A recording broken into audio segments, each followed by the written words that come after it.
Osteoporosis. It is a major health concern worldwide. नमस्कार, मैं doctor Ritesh Tumbadia, consultant spine surgeon. आज थोड़ी इन्फॉर्मेशन गैदर करते हैं अबाउट ऑस्टियोपोरोसिस। ऑस्टियोपोरोसिस मीन्स हड्डी का कमजोर हो जाना। बोन का जो मास है वो डिक्रीज होता जाता है और धीरे धीरे हड्डी फ्रेजाइल हो जाती है, कमजोर होती जाती है। देखें तो इंडिया में ही 18 to 20% of population is suffering from osteoporosis. Basically it is a age related problem.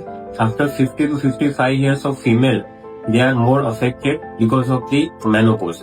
Menopause के बाद इनिशियल फ्यू इयर्स में एस्ट्रोजन का प्रोडक्शन सडनली डाउन हो जाता है। तो इनिशियल इयर्स ऑफ मेनोपोज में हड्डी का जो मास होता है वो सडनली डिक्रीज होता है और फीमेल में ये अफेक्शन बहुत ज्यादा होता है।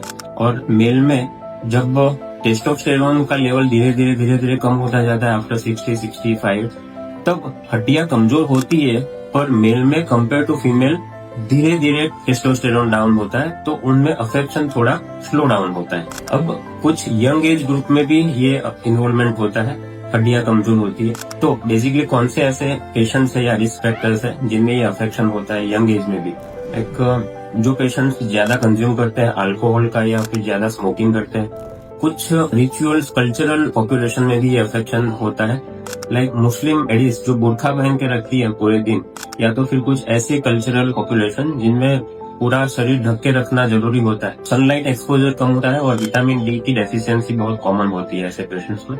इनमें भी हड्डियां कमजोर होने के चांसेस ज्यादा होते हैं। किडनी डिसीज होता है, क्रॉनिक किडनी डिसीज, उनमें भी ये प्रॉब्लम्स पाई जाती है। कुछ पेशेंट्स कुछ ड्रग्स लेते हैं, ड्रग्स लाइक एपिलेप्सी के लिए, कन्वर्जन के लिए जो ड्रग्स ली जाती है, या तो फिर कुछ पेशेंट्स को स्टीरॉयड का सेवन ज्यादा होता है, मेडिकल प्रॉब्लम के लिए ही दी जाती है। तो ऐसे पेशेंट्स में भी हड्डियां बहुत जल्दी से कमजोर होती है। पेशेंट्स में जिनमें हाइपोथायराइड होता है या तो फिर हाइपर पैराथायरॉयडिज्म होता है, तो ऐसे पेशेंट्स में भी हार्मोन के कारण हड्डी कमजोर होती है। डाइट की डेफिशिएंसी, कैल्शियम और विटामिन डी मेनली, तो अगर पेशेंट्स अंडरवेट है या तो फिर ये विटामिन डी और कैल्शियम की फूड में कमी है, या तो फिर गैस्ट्रोइंटेस्टिनल प्रॉब्लम होता है जिनमें एब्जॉर्प्शन की प्रॉब्लम होती है, तो ऐसे पेशेंट्स में भी हड्डियां कमजोर होती है। तो ये सारे रिस्क फैक्टर्स है, एज और ये जो कॉमन फैक्टर्स बताए वो, तो ऐसे पेशेंट्स को थोड़ा ध्यान रखना चाहिए और रेगुलर चेकअप करना चाहिए। नेक्स्ट वीडियो में आगे डिस्कस करते हैं। Thank you.